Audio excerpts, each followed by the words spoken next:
कोटि कोटि धर्मशास्त्र अध्ययन कला परे सारतत्व कौन पाइबे से सेठी कहते श्रोतार्धेन प्रवक्ष्यामि यदुक्त ग्रंथ कोटि ब्रह्म सत्य जगत मिथ्या जीव ब्रह्मैव नापर।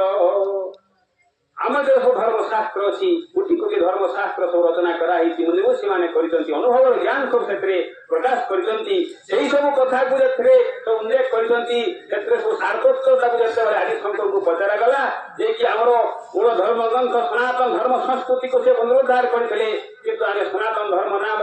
आज कौन करूँ विभिन्न प्रहसन करूँ विभिन्न धर्म नाम आज कौन चली धर्म नाम लोक देखाणी आम अनेक किसी करूँ कि प्रकृत धर्म कौन प्रकृत सत्य कौन प्रकृत शांति कौन ता पाखु धीरे धीरे मनीष दूरे जाऊँगी केवल आम धर्म एक प्रहसन हो धर्म एक व्यवसाय हो धर्म एक लोक देखाणी कर्म हो किंतु प्रकृत सत्य कौन प्रकृत आनंद कौन प्रकृत धर्म कौन प्रकृत महान विद्या कौन ताकि दूरे जाइए आदिशंकर कहते गोटे अर्धमात्र श्लोक श्लोकार्धेन प्रवक्ष्यामि यदुक्त ग्रंथ कोटि ब्रह्म एकमात्र सत्य और जीव ही जगत हूँ मिथ्या तथा जीव कल्पना और जीवठू ब्रह्म केवल भिन्न ये जीव जे से स्वयं ब्रह्म से जीवठू ब्रह्म केवल भिन्न ये जीव ही ब्रह्म ये जीव को ब्रह्म बोले कहीं कहा ब्रह्म शब्द अर्थ कौन ना ब्रह्म शब्दटा बही धातु ब्रह्म शब्द आसी सबुठू बड़ किए जीव सबुठू प्रिय किए जीव सबुठू मूल्यवान किए ये जीव गोटे कथा बुझु ये जीव ही सबुठ मूल्यवान वस्तु अर्थात आम जीव मान प्राण जीवन शक्ति हाइटाल फोर्स इंग्राजी कहुची प्राण ही सबुठ मूल्यवान वस्तु ये जीवन ही सब मूल्यवान वस्तु तो ताठू बड़ संसार किसी ना ताठू मूल्यवान संसार किसी ना ताठू आउ किसी महत जिनस संसार किसी ना ता जदि नहीं जीवन जदि नहीं प्राण जदि नहीं ताले संसार आम शून्य हो कहीं ताहारी सब मूल्यांकित होता है प्रत्येक व्यक्ति मूल्यांकित कर जीवन ये आत्मा ये प्राण जदि ना जीवन जदि ना आत्मा जदि ना तेज आम कौन सी वस्तु आम पाखे मूल्यहीन हो पड़ो से सब शून्यवाद हो कहीं केवल संसार दुईटी तत्व को कहले गोटे हूँ चेतन आउ गोटे हूँ जड़ चेतन किए प्राण ही चेतन ये जीवन ही चेतन ये आम से जीवन ये प्राण ये आत्मा विभिन्न पर्यायवादी शब्द सब व्यवहार कर गोटे तत्व को बुझाऊँगी जहाँकि आम भर चेतन तत्व भाव में समग्र जगत को व्यापी अच्छा तेणु सी निजे अनेक रूप धारण कर सी अनेक रूप धारण कर संसार बुलुं खेलुं इत्यादि इत्यादि अनेक किसी कर्म द्वारा होमर वास्तव स्वरूप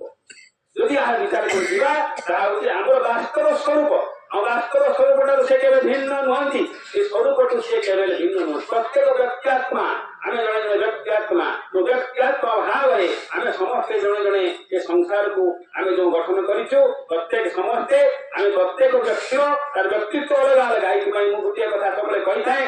आम समस्ते अनेक आत्मा आम समस्ते रहीचु अनेक आत्मार व्यक्तित्व सब अलग अलग नहीं कि आम भावना आम विचार आम संकल्प आम खाद्यपेय आम रुचि सबकि अलग अलग होता है तेणु आम अनेक रूप गोटे आत्मार अनेक रूप अनेक स्वरूप धारण कर किंतु तार व्यक्तित्व जेहेतु सब अलग अलग किंतु आम समस्ते व्यक्ति आत्मा जो समष्टि भाव जगतर सत्ता आम समस्ते मिसिकी आगे सृष्टि कर समस्ते मिसिकी ए संसार को सृष्टि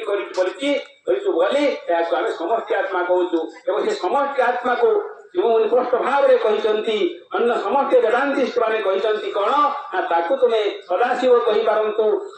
तुम्हें ब्रह्म बोली कहीपरतु जहाँ ईश्वर बोली कहीपर से समष्टि आत्मार कहीपर माने विश्व ब्रह्मांड सृष्टि एका जड़े आत्मा के संसार को सृष्टि करे नहीं आम अनेक आत्मा असंख्य आत्मा अनंत आत्मा मिसिकी संसार को आम समस्त सृष्टि करूँ किंतु आम प्रत्येक व्यक्ति आत्मा से अनंत आत्मा असंख्य आत्मा भिन्न नुह कहीं अनंत आत्मा भितर जे शक्ति अच्छी आम मध्य से शक्ति अच्छी गोटे छोट उदाहरण टे देवी जदि गोटे छोट निआ झोलटे जदि सी आकार धारण कर बहुत बड़ा आकार धारण कर समग्र विश्व को पुड़ी दे पार ठीक से भाव प्रत्येक व्यक्ति आत्मा भितर अनंत शक्ति भंडार रही कहीं आत्मा केवल खंड खंड हुए ना सी अखंड अनंत कहुई तो विचार कले से सदाबले पूर्ण से आमर वेदांत भितर ଭିତରେ ଶାନ୍ତି ପରେ ଶାନ୍ତି ପାଠରେ କଣ କୁହାଯାଉଛି ନା ପୂର୍ଣ୍ଣମଦଂ ପୂର୍ଣ୍ଣମିଦଂ ପୂର୍ଣ୍ଣାତ୍ ପୂର୍ଣ୍ଣମଦଚ୍ୟତେ ପୂର୍ଣ୍ଣସ୍ୟ ପୂର୍ଣ୍ଣମାଦାୟ ପୂର୍ଣ୍ଣମେବାବଶିଷ୍ୟତେ। ଏ କଥା କାହିଁକି କୁହାଗଲା ନା ପୂର୍ଣ୍ଣରୁ ପୂର୍ଣ୍ଣ କାଢି ନେଲେ ମଧ୍ୟ ସେ ସଦାବେଳେ ପୂର୍ଣ୍ଣ ଥାଏ। आत्मा केवल खंडित तो हुए नहीं, से अखंड रूप में सत्य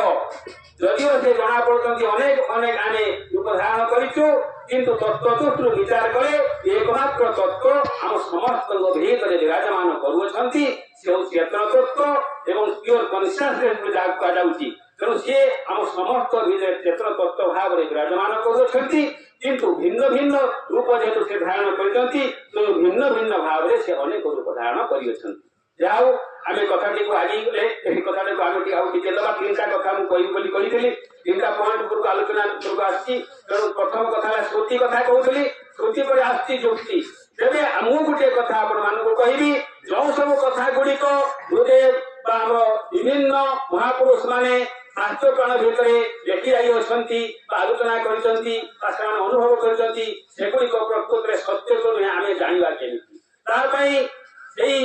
एई उपनिषद भितरे वेद भितरे आमर महापुरुष माने अनेक कथा कहिसंती जे प्रकृत सत्य कौन ताको जानिया पाई हेले विचार करिया पाई पड़िबो काहेकि ना शास्त्र प्राण भितरे लेखा जाइथिबा समस्त कथा गुडी को संपूर्ण सत्य नहंती ता भितर किछि सत्य अछि किछि मिथ्या मत अछि और जानिबा केमिति सेहि पाई गुरुदेव हमको गुटे अस्त्र देले कोन ना स्वतंत्र विचार प्रत्येक व्यक्ति आत्मा तो शक्ति अच्छी महाशक्ति भंडार से सिंह छुआ सिंह से ईश्वर सन्तान ईश्वर निजे स्वयं ईश्वर किंतु विराट शक्ति रही विचार कर शक्ति स्वतंत्र भाव विचार कर से सत्य को आम उपलब्धि कर सत्य उपलब्धि करने आज निजे से व्यासदेव कहते शास्त्र भितर कौन जुक्ति युक्त वचनं बलकादपि अन्य तृणमिव त्यज्य मवजुक्तं पद्म जन्मना। जुक्ति युक्त कथा गुड़िक सुसंगत होता है गोटे पिला कहते ग्रहण योग्य एवं जुक्तिहीन कथा स्वयं ब्रह्मा भाया व्यक्ति कहते ग्रहण योग्य नुहे। एक कहवा तात्पर्य कौन प्रत्येक मनुष्यर विचार कर शक्ति अच्छी बुद्धि अच्छी विवेक अच्छी ज्ञान अच्छी आम समस्ते विचार कर बुझा प्रकृत सत्यटी कौन सत्य को जानी तेरे कौन हम युक्तियुक्त कथा बोली आम जापर पुणी से गोटे सुंदर कथाटे कहुस्माकं सुतरितानि तानि तोयपस्थानि नोइतराणि। सुंदर कथा देखु ये वेद उपनिषद कौन नहीं महान विद्या भरपूर हो रही आम सेगुड़ी को ना पढ़ुचु ना शुणुचु ना जानू आम महान धर्म ग्रंथ वेद उपनिषद भितर आत्मार महिमा व्यतीत अन्य कौन काल्पनिक ईश्वर बंधन नहीं। मु जहाँ अनुभव करे पढ़ी निजे अनुभव करे कौन सी काल्पनिक ईश्वर कौन देवी देवतार कौन सी बंधन देखा मिले ना आत्मार ही महिमा गान कर जीव ही महिमा गान कर जीव को ही परमेश्वर बोली कह तो से जानवा दरकार से कौन कहले स्माकं सुतरितानि तानि तोयपस्थानि नोइतराणि से वेद कहूची कौन कहूची जहाँ सुसंगत कथा युक्ति संगत कथा जहाँ ग्रहण करवा जहाँ अदरकारी अनावश्यक परित्याग करवा। गुरुदेव ये कथा को सत्य सुंदर स्वतंत्र विचार बही सुंदर भाव उपस्थापन कर से बही को तो पढ़ती से गुरुदेव कहती मो रचित पुस्तक गुड़ी को समस्त अध्ययन करूँ कहीं श्रद्धाए कहीं आत्म कहीं आत्मार महिमा व्यक्त अन्य कथा किसी लिखी ना तो से आत्मा को जाना आत्मा को चिन्हवा आत्मा को उपलब्धि करवा से आत्मा किए मु स्वयं निजे